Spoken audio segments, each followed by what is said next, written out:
Hello everyone and welcome back to Beyond the Veil background information. Sorry, my voice is very quiet because I've got a bit of a cold from the hay fever at the moment and it's making my voice very scratchy, so apologies. But we're doing a character profile and that means I'll give you a quote of what the character says is whatever story they're in. Then I'll give you some background information on how I developed the character. Then I'll give you their profile. We're doing reciprocity character again and we're doing Dr. Kenny Matthews, so hopefully it should be enjoyable for you.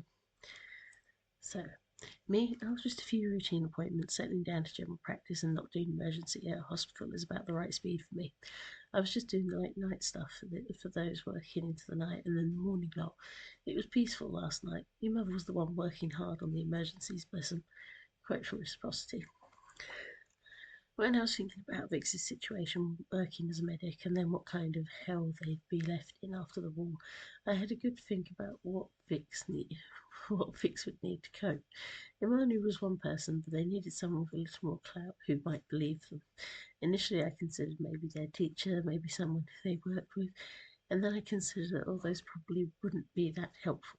So, in how things were working around the situation and the way things were going to develop, I decided why not introduce a grandfather style character for Rufio and Soren that represents the accepted views, an ex-militia man with clout.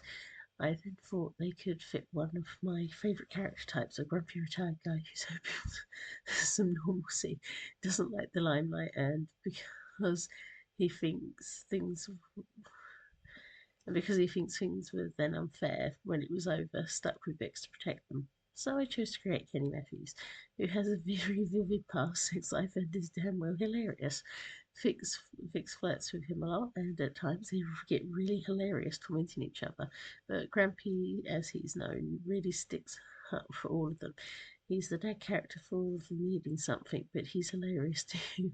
With the simple fact he doesn't hold back and he knows a hell of a lot of what's going on, but they don't. So name Kenny Grampy Matthews.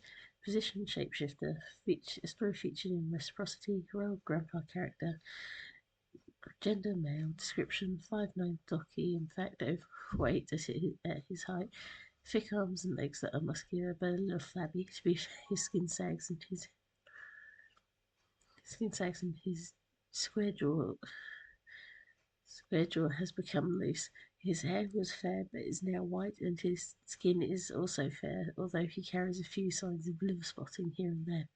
Typical old doctor that can still do the job and doesn't need glasses except to read. Around the veil, abilities, aside from being a world-class doctor and surgeon from his time in the Civil War, he has the ability to turn to a large Orinoco crocodile, which has aided him carrying the wounded as well as getting into currents between the islands and chomping demons into pieces. Not to mention his tail swing is shockingly powerful. Master himself. Personality, crotchety, surprisingly protective, unwillingly affectionate, stubborn, and very observant. Relations, unclear. It has been suggested his last blood relatives were killed in the sinking of a boat named the Ark, trying to leave the islands. Adoptive father of Vix Perdido, adoptive grandfather of Soren and Rufio Perdido, ex-lover of Juliana's Clay. So history. Born on Polyphemus Island, Ken was one of four and sadly constantly left out.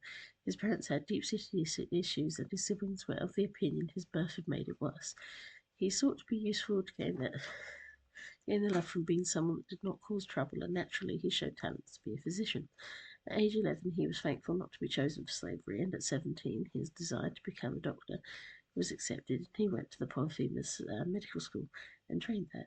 He was a youthful and confident man here, where he made many friends and acquaintances over the years and realised he did not need to worry for a family that did not worry for him.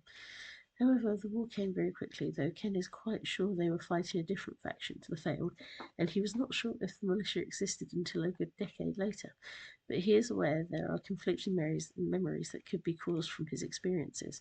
During his time, he was engaged in battle against demonic creatures, as everyone on the Fallen ends up encountering them, but he was friendly with the young man Rabe and found himself moving to the northern section of Charybdis that became the front line. Here he took part in the joint efforts to cure a plague that demons had bubbled up and met Vix here, learning of Vix's reasons for being with the failed and their own lack of a family, and the pair seemed to just connect. At this time, he was also involved with a member of the Feld that would switch sides alongside Vix, Julianus Clay, who was intrigued by him after he battled. Who was intrigued with him after he helped him get over an addiction to a very nasty substance.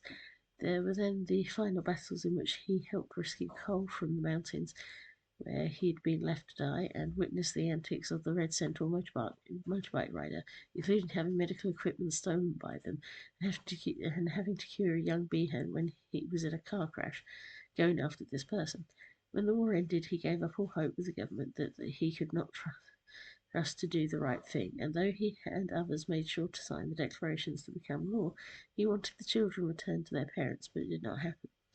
He took work as a general practitioner for a charity cause and was surprised when Vix offered him a place to stay, the pair building a father-son relationship that was later blossomed with the return of the grandkids.